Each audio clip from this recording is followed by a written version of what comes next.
Navegando un cambio de rumbo. Es la serie que empezamos hoy. Si estás por primera vez con nosotros, queremos contarte que en la Confra nos encanta trabajar series. 3, 4, 5, 6 episodios, series con una temática especial, específica, relevante, pertinente y responder a esa inquietud actual desde lo que Dios tiene que decirnos en su palabra. Por eso decimos uno de los pilares de la Confra es Jesús y su palabra. Quiero que pensemos en esto de navegando un cambio de rumbo. ¿A qué nos referimos? Que muchas veces en la vida tomamos decisiones que traen consecuencias difíciles para nosotros. Ahora hay decisiones equivocadas que las consecuencias no son tan graves de pronto, ¿cierto?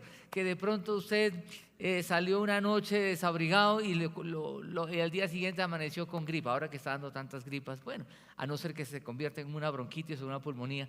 Pero hay otras decisiones que sí pueden ser muy tenaces. Usted no ha escuchado a veces personas decir, ¿a qué hora me casé? Con esa persona. Otras de pronto, personas que llegan a noveno o décimo semestre y dicen, esta no es la carrera que yo quería. y los papás sobre todo, ¿cierto? Pero hay decisiones que traen consecuencias a veces muy tenaces. Y quiero que pensemos en eso, porque lo que vamos a ver hoy a través de un libro que es muy interesante y realmente es una historia que vamos a ir mirando en detalle, es el libro de Jonás y luego el libro de Nahum.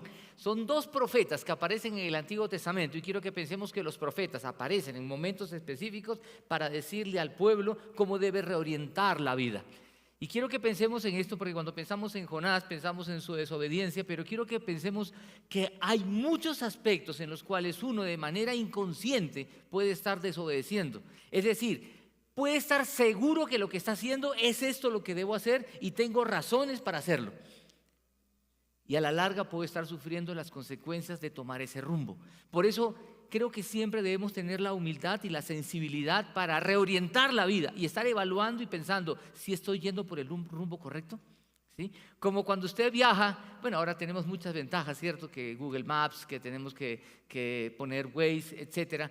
Pero uno trata de ver, ¿estoy yendo por el rumbo correcto? ¿Estoy yendo por el camino adecuado? Creo que en la vida debemos tener cuidado con esto, porque vamos a hablar de una persona, Jonás, que no era cualquier persona, era un profeta, era una persona que estaba cerca de Dios. Y como una persona que está tan cerca de Dios puede estar tomando un rumbo equivocado.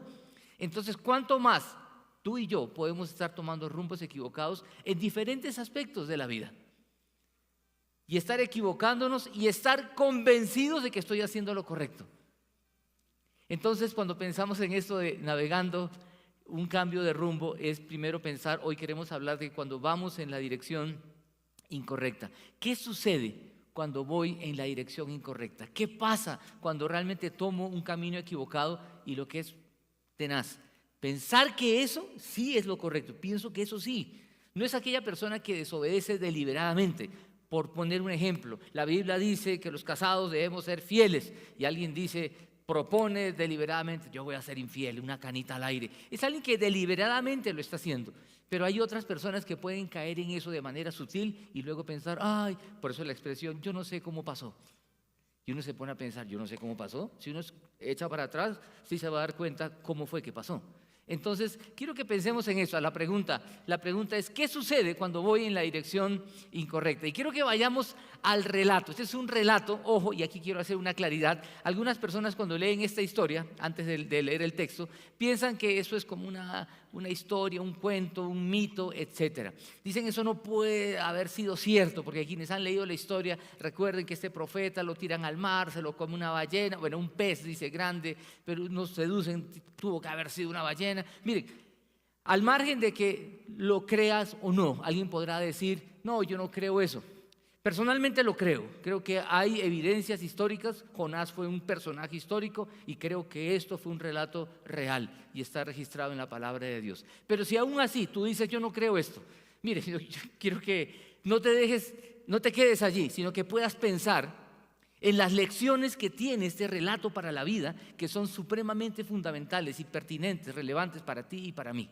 Y ojalá tengamos la sensibilidad para pensar, no suponer simplemente, sí, yo ya sé, porque hay gente que ha leído la historia. ¿Quiénes han leído Jonás? A ver, ¿Sí? Algunos la han leído. Bueno, vuélvalo a leer. Yo estaba leyendo y releyendo, y cada vez que uno lee y relee, lo especial de la palabra de Dios es que comienza a decirnos siempre cosas que antes no nos había dicho.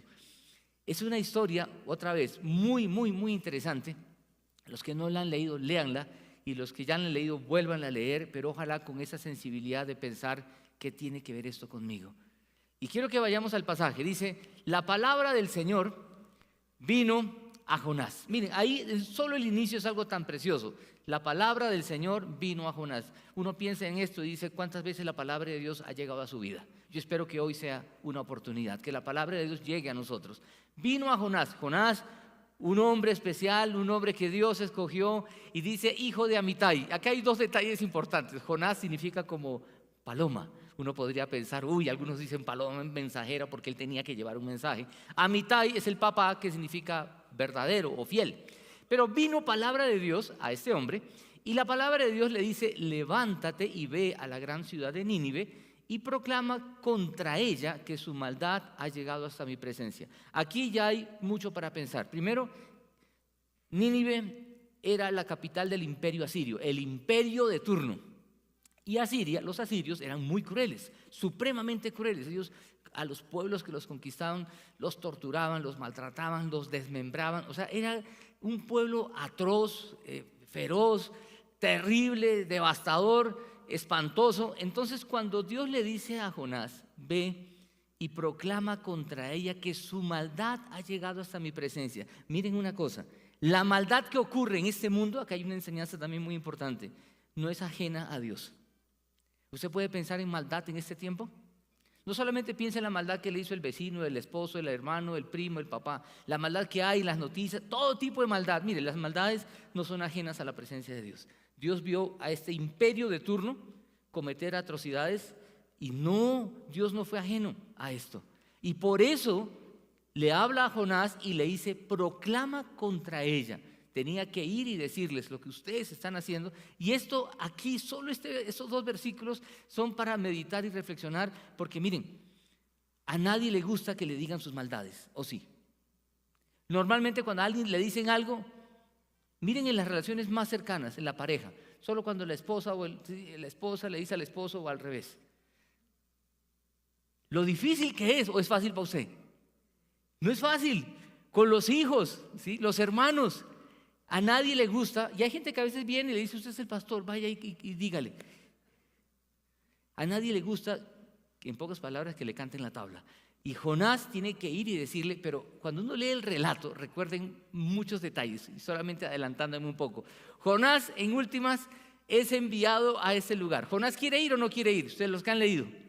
No quiere, ¿cierto? Mire, sigamos leyendo, miren lo que pasa. Pero, ese pero es un contraste.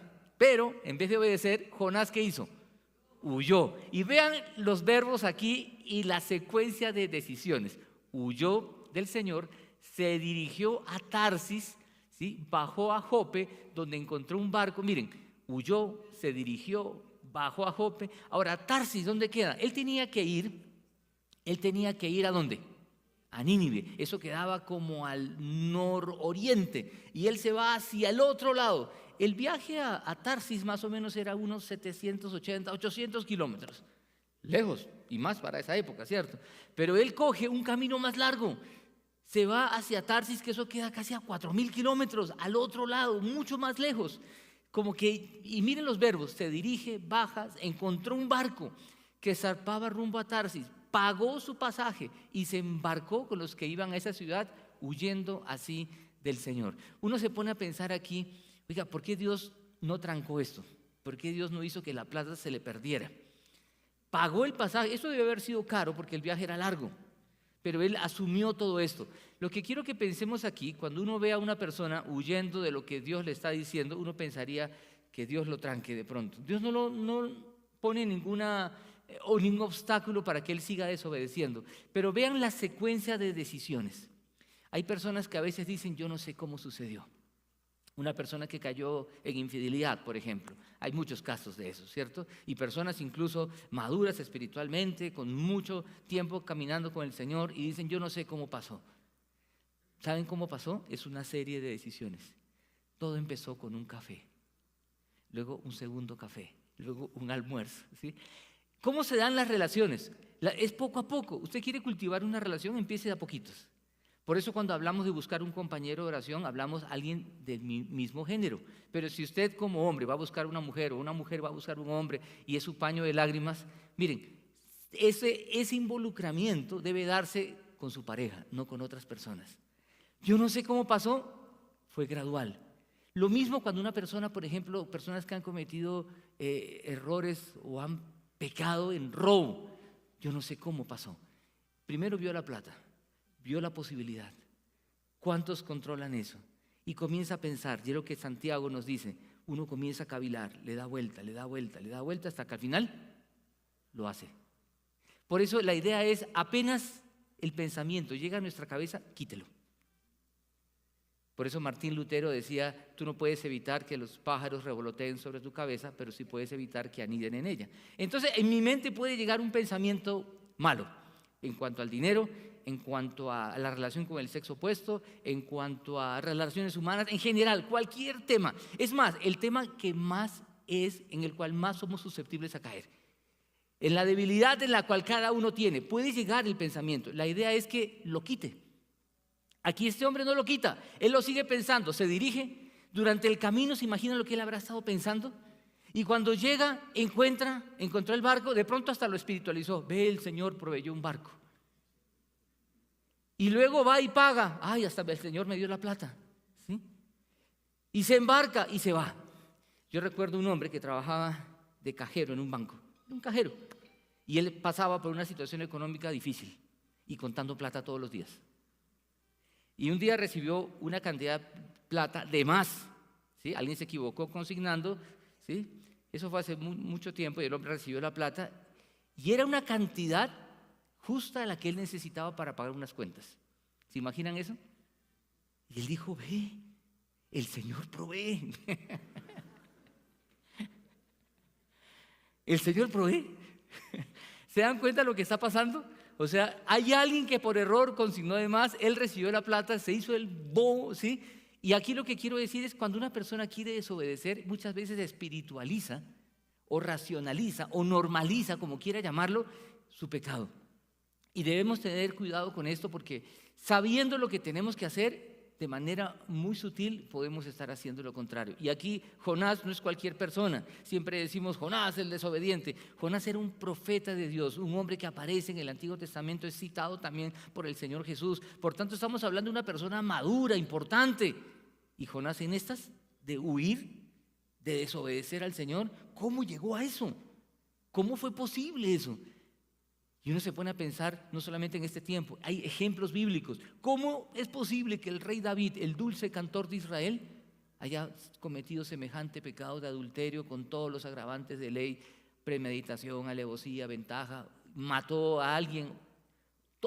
Lo que quiero decirles es, miren, Jonás refleja la naturaleza del corazón humano, que sabiendo lo que tengo que hacer, muchas veces puedo hacer lo contrario, puedo navegar en un rumbo incorrecto, simplemente dejándome llevar por diferentes actitudes en el corazón. Miren, el relato continúa, quiero que sigamos leyendo. Pero el Señor lanzó sobre el mar un fuerte viento y desencadenó una tormenta tan violenta que el barco amenazaba ¿con qué?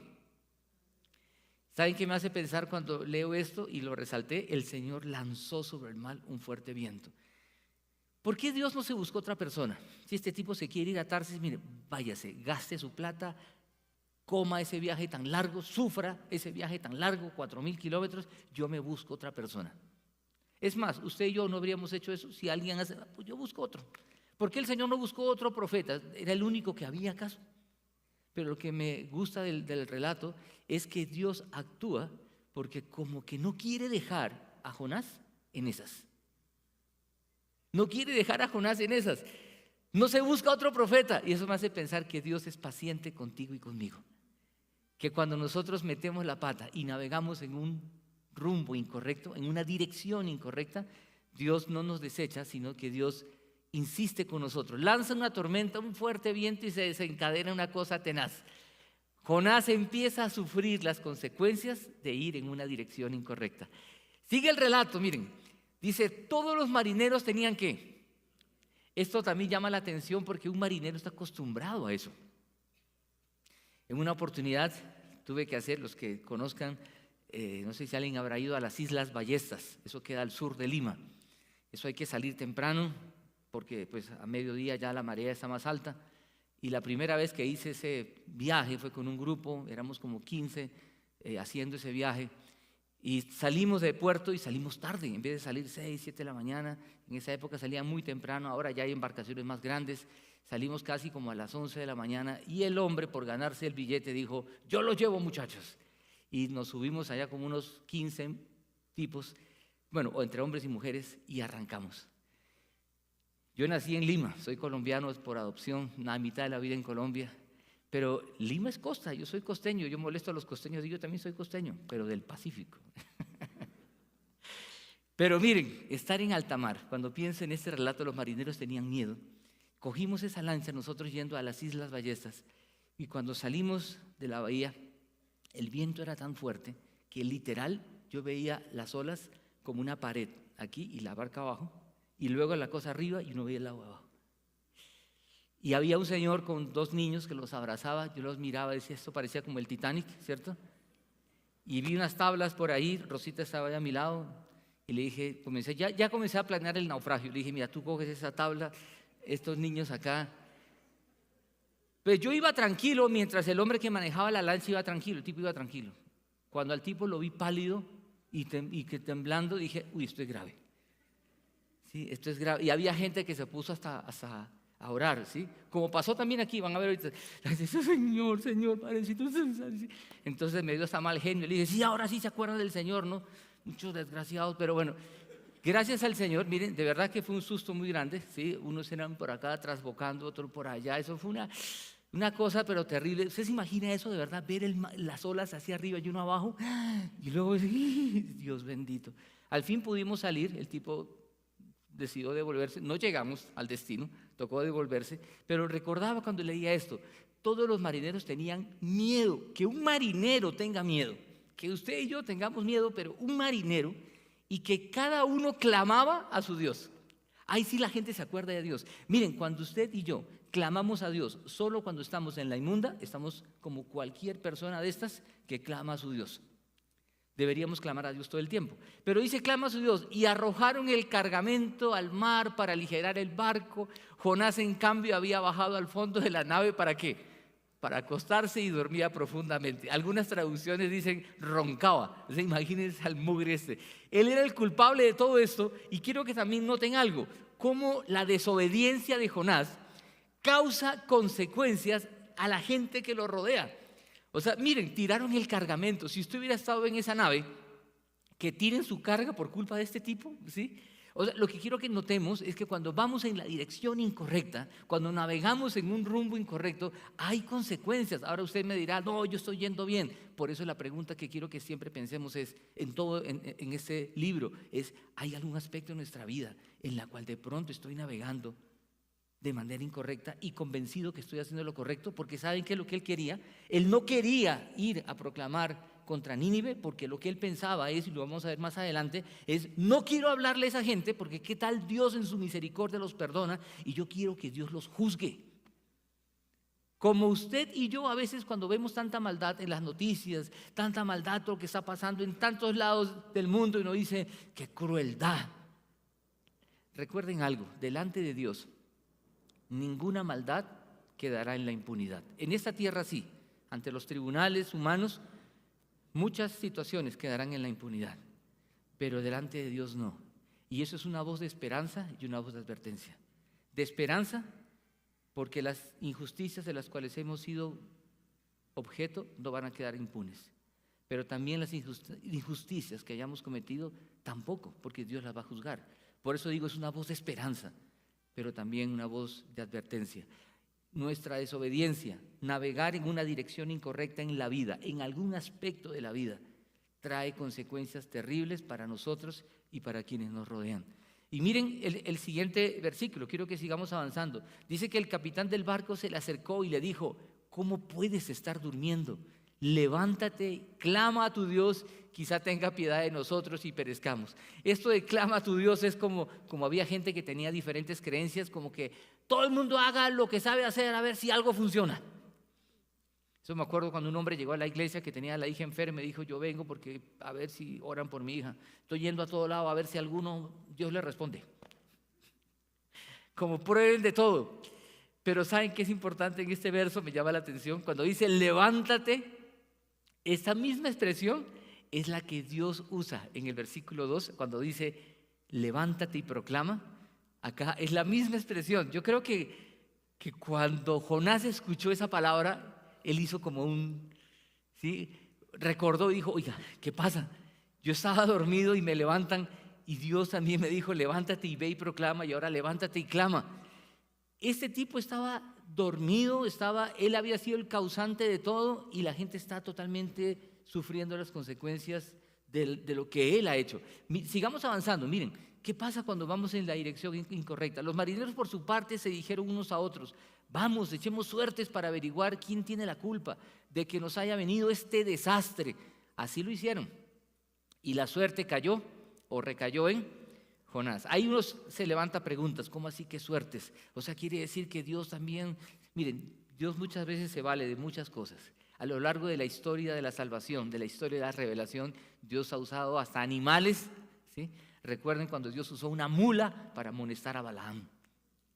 Y Dios va a usar más adelante contra este imperio asirio cruel y despiadado a los babilonios, que eran otro pueblo cruel, para lograr sus propósitos. Uno dice, ¿cómo Dios hace eso? Miren, hay muchas cosas que no entendemos de cómo Dios actúa, pero lo que quiero que miremos aquí es que en medio de esta situación, en medio de este desastre, ellos echan suertes. Dios usa lo que está pasando para que ellos puedan darse cuenta que es Jonás y vean lo que pasa en el versículo 8. Sigue el relato. Entonces preguntaron, dinos ahora, ¿quién es el responsable de causarnos este desastre? ¿A qué te dedicas? ¿De dónde vienes? ¿Cuál es tu país? ¿A qué pueblo perteneces? Miren las preguntas, todo un interrogatorio, ¿cierto?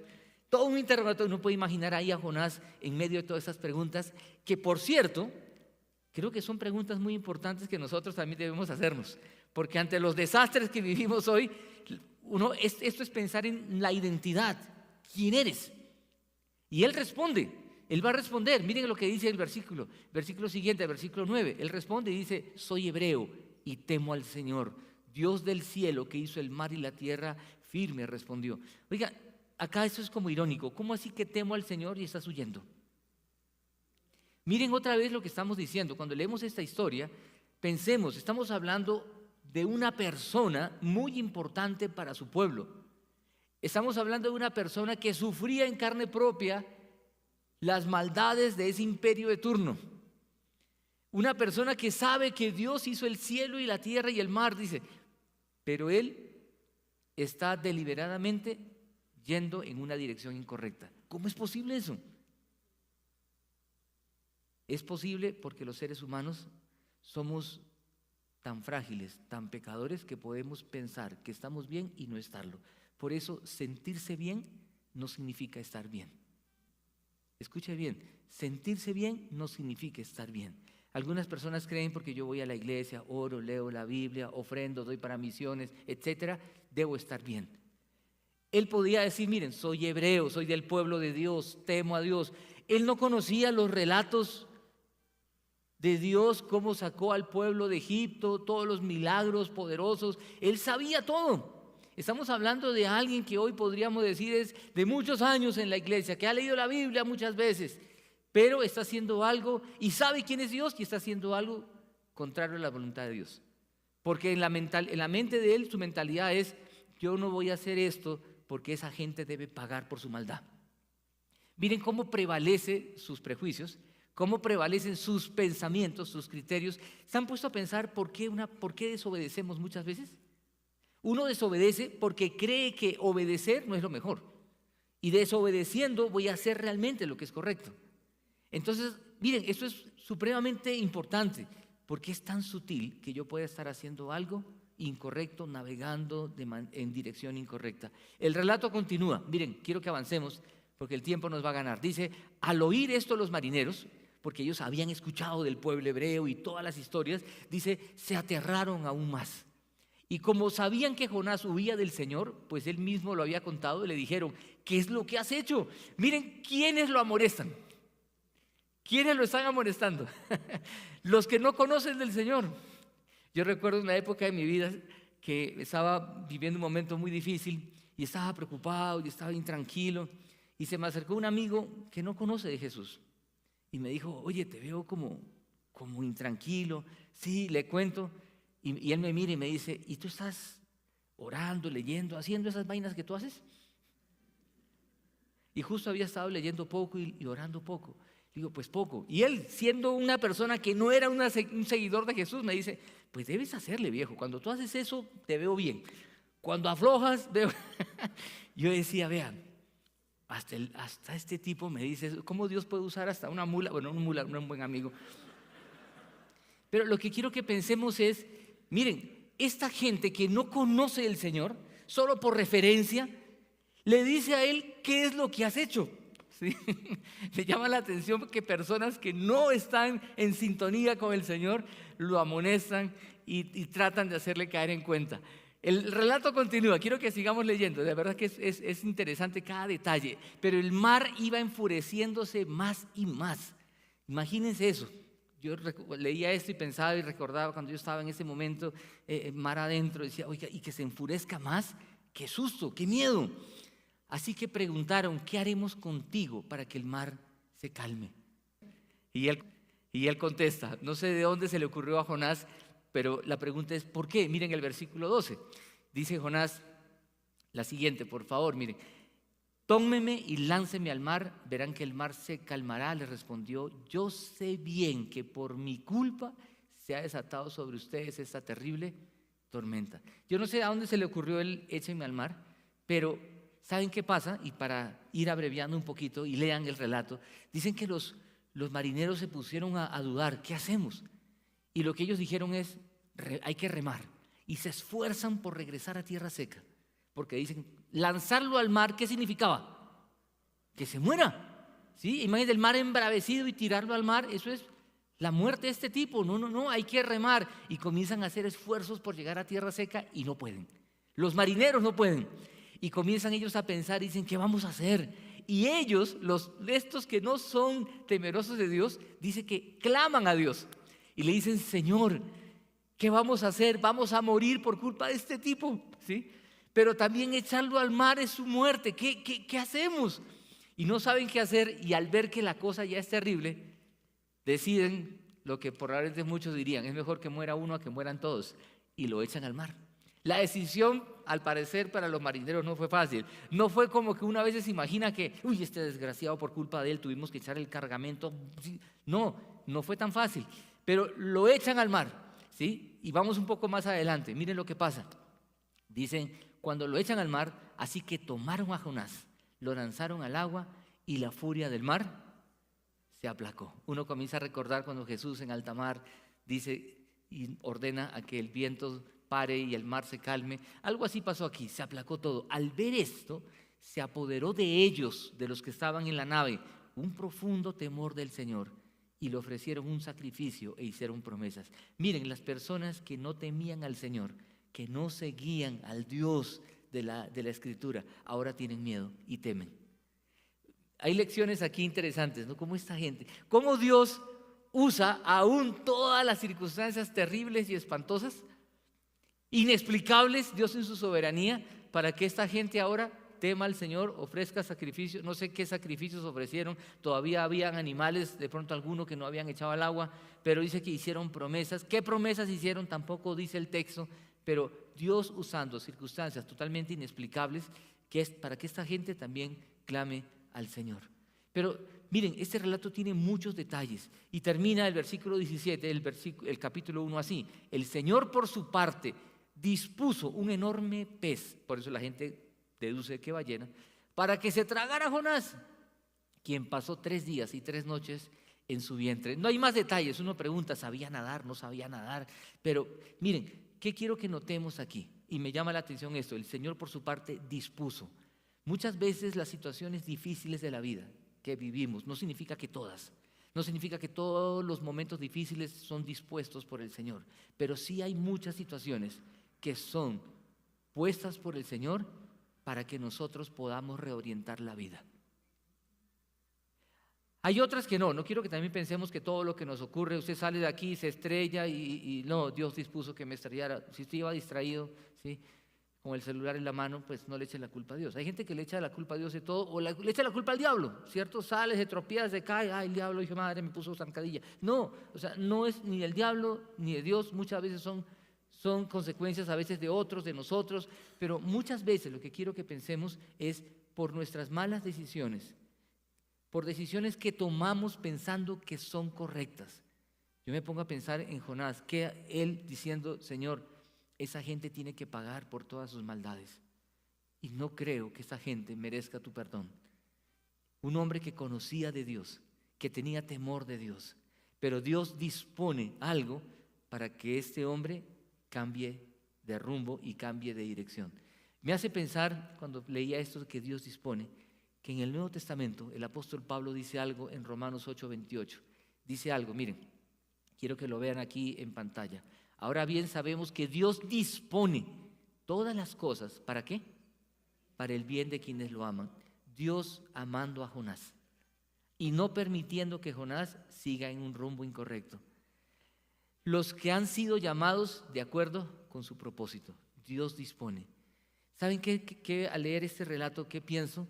Creo que nosotros, conociendo poco o mucho, o si estás por primera vez, conociendo poco o mucho, creo que lo que necesitamos es conocer más al Señor, porque nuestro conocimiento de Él es limitado.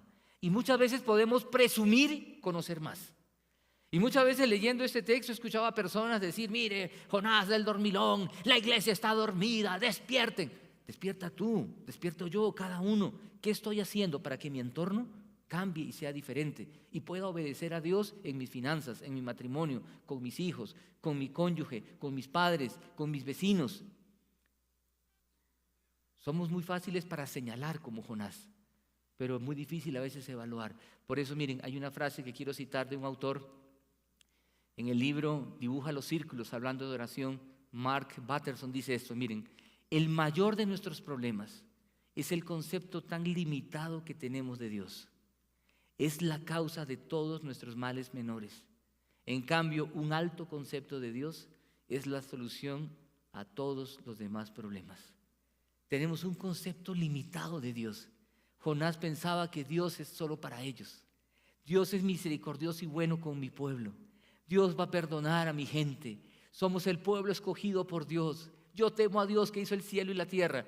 Y esos desgraciados miserables que se mueran. Lo que quiero que otra vez le pidamos al Señor, Señor, ¿en qué áreas yo estoy yendo en una dirección incorrecta pensando que es correcto? Recuerdo, y creo que eso lo he contado en una oportunidad, cuando empecé a caminar con el Señor, empecé a asistir a un grupo de oración. Y me encantaba un grupo de jóvenes orando. Y una vez fui a otro grupo y era una persona nueva que dirigía el grupo. Pues no, sino un líder nuevo, digamos. Y a veces pasa eso, por eso la Biblia dice, cuidado con poner a un neófito, no sea que envaneciéndose caiga en condenación del diablo. Este tipo estaba dirigiendo el grupo, llegamos, dijimos, vamos a orar. Entonces yo agaché la cabeza y el tipo me cogió así y me dijo, de rodillas. Pero me lo dijo así bien pronunciadito y con unas ganas. Entonces como él era el líder, pues él era el líder. Yo me asusté y me arrodillé porque este tipo me va a cascar, ¿sí? Y comenzamos todos a orar, terminamos. Pues yo no volví a ese grupo, pero me puse a pensar. ¿Se dan cuenta cómo cuando uno cree que está en lo correcto, para él en su mente se ora de rodillas porque así Dios nos escucha? Dios nos escucha, no nos va a decir cómo está sentado. Usted está sentado y puede estar escuchando. Hemos leído la palabra de Dios. Usted puede haber estado sentado y puede estar pensando en otra cosa. Dios ve el corazón.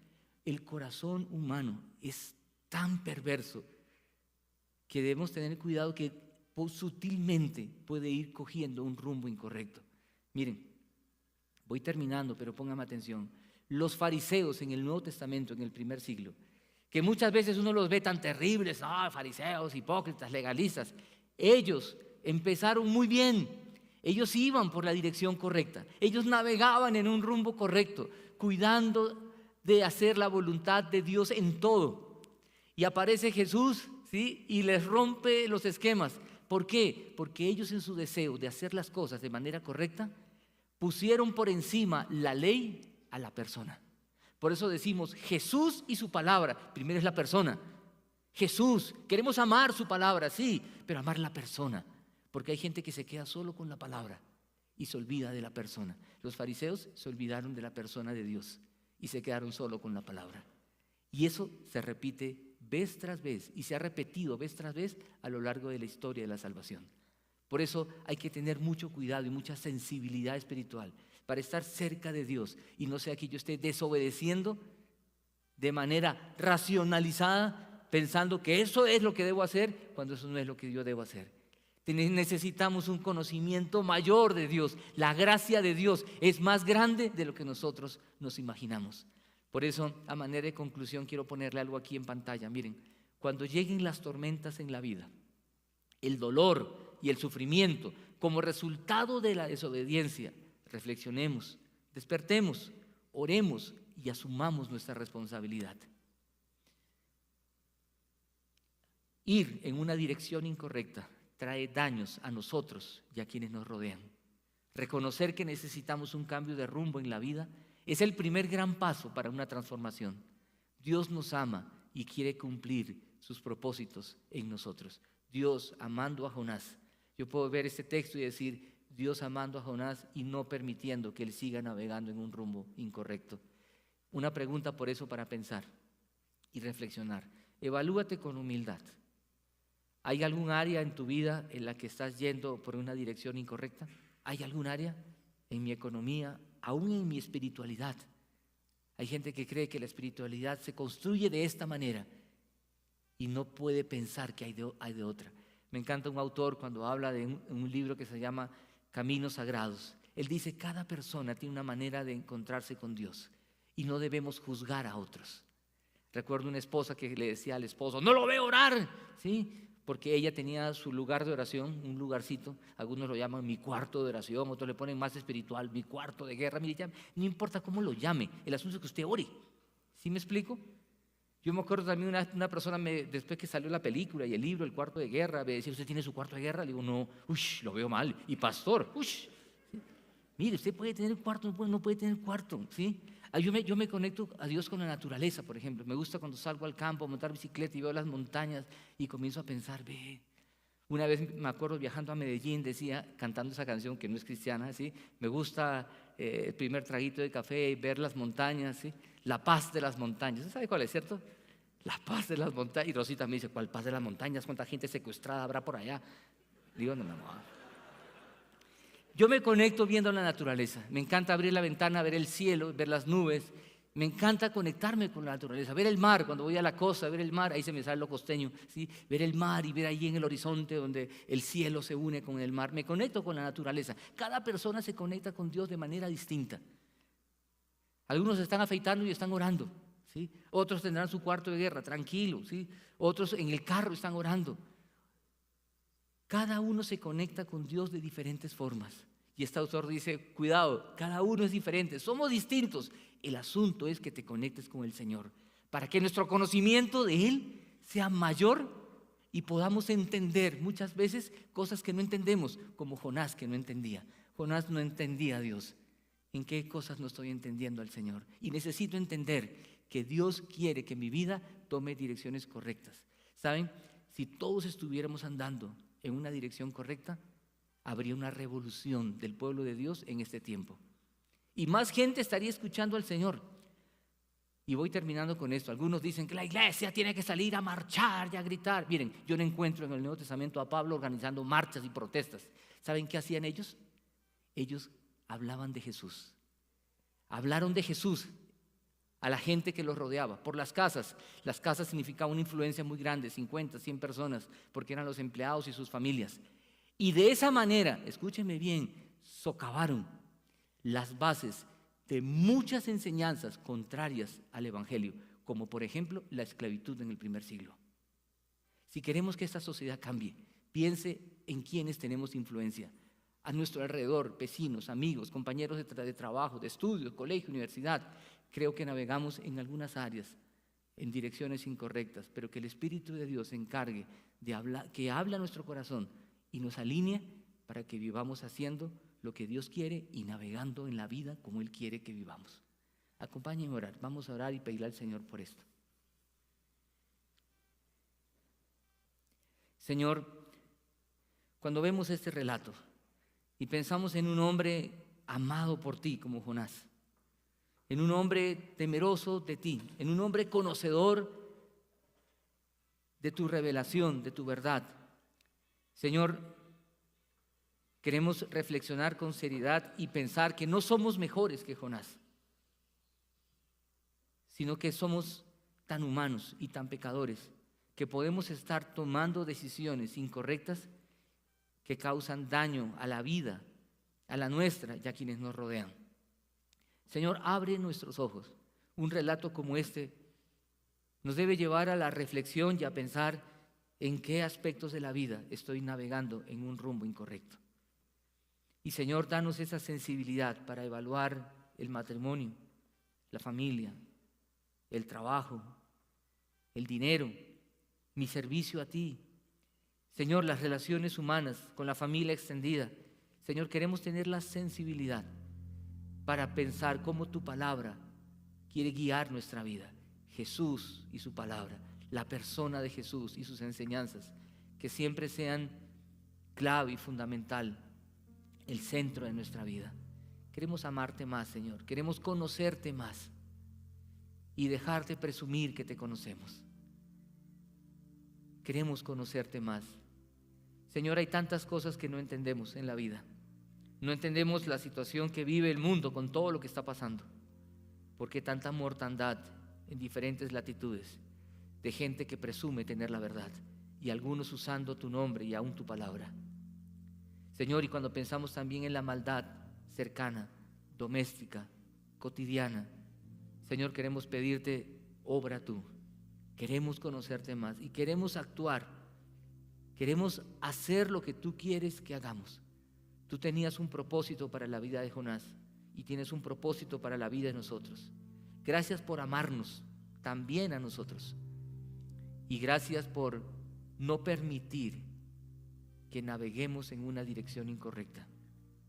Señor, queremos poder leer de manera correcta esas tormentas que llegan a nuestra vida y poder decirte, Señor, perdón, queremos estar cerca de ti. Gracias, Jesús, porque moriste en la cruz para que nosotros podamos vivir en la dirección correcta. Pon tu mano sobre cada uno de nosotros y que seas tú hablándonos a cada uno y exhortando al corazón de cada uno para que cada uno podamos tomar esas decisiones que tú quieres que tomemos. Oramos en el nombre de Jesús. Amén.